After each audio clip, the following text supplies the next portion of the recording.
Hello, Klaus here, and welcome back to the channel for a super quick video. So in this video, I'll show you how to do this text effect as you see right here. So let's just get started. First off, we're going to go up to the effects. We're going to take a fusion composition and put that down to our timeline. And then we're just going to jump over to Fusion. So here in Fusion, we have our media out. We're going to use a background. We're going to connect the background to the media out like so. And let's change the color of the background to something else. Let's change it to this yellowish color, a little retro, I think.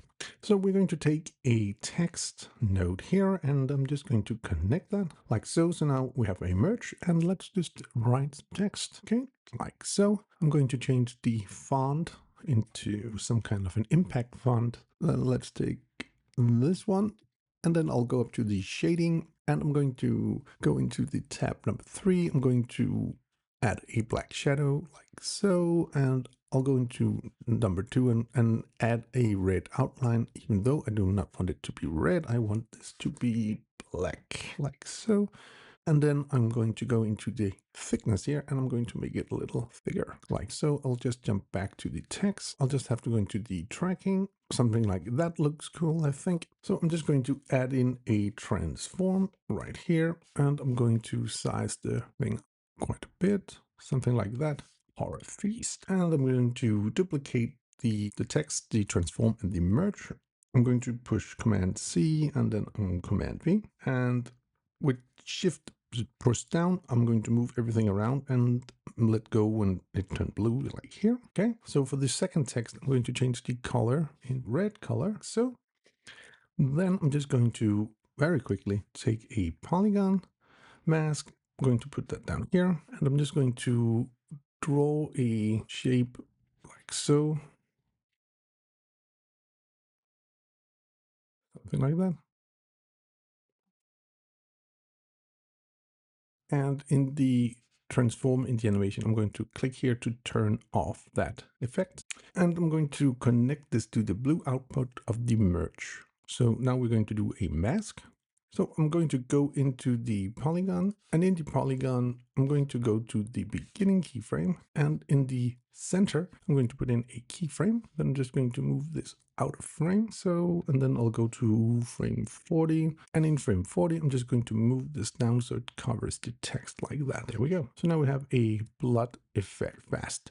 So one thing you could add is to add, drops of blood.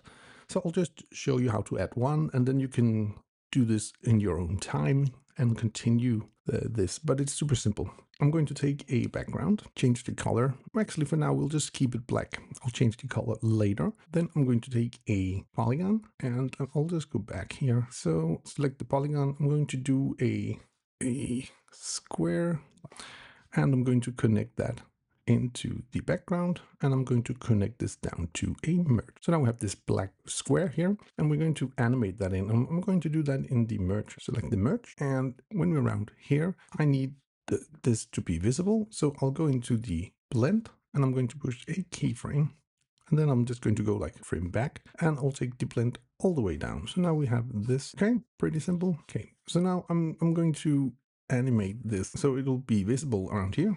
I'll go into the polygon, and I'm going to click the keyframe button in the inspector right over here. So I'm just going to push this a little bit down, and then I'm just going to go, say we'll go frame length, and I'm going to drag this down, I want a drop of blood or something like that. Okay, so now that is what we have. We have this, and then we have this drop of blood coming. So of course now it isn't blood because it's black. Hey, we're going to change the color.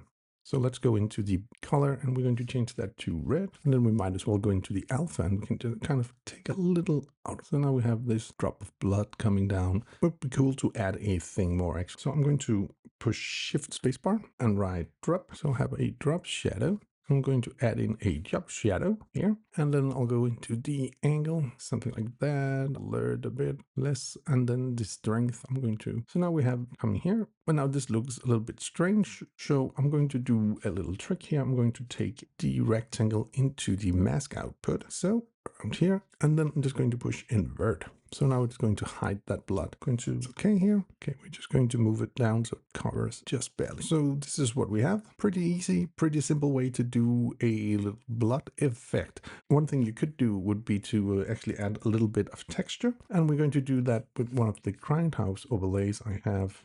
So let's take this one here. If you're interested in getting these grindhouse overlays or overlays in general, there is a lot of those on the store, so you can jump in and have a look at that. So I'm just going to add that in, and I'm going to put in a transform, and in the transform I'm just going to size this up so it fits the screen, and then I'm going to jump into the merge, and in the apply mode I'm going to change that into screen. Okay, so that is how you can create a blood effect pretty fast and pretty easy using DaVinci Resolve and some simple overlays. You can get some on the store, even some free ones. Anyway, I do hope you found this little video useful. If you did, please hit that subscribe button, give the video a like, share it with your friends if you think it would help them out, and if you want to be notified every time there's another video here at the channel, please hit that bell icon down in the corner. Until next time, keep filming, keep learning, and keep sharing.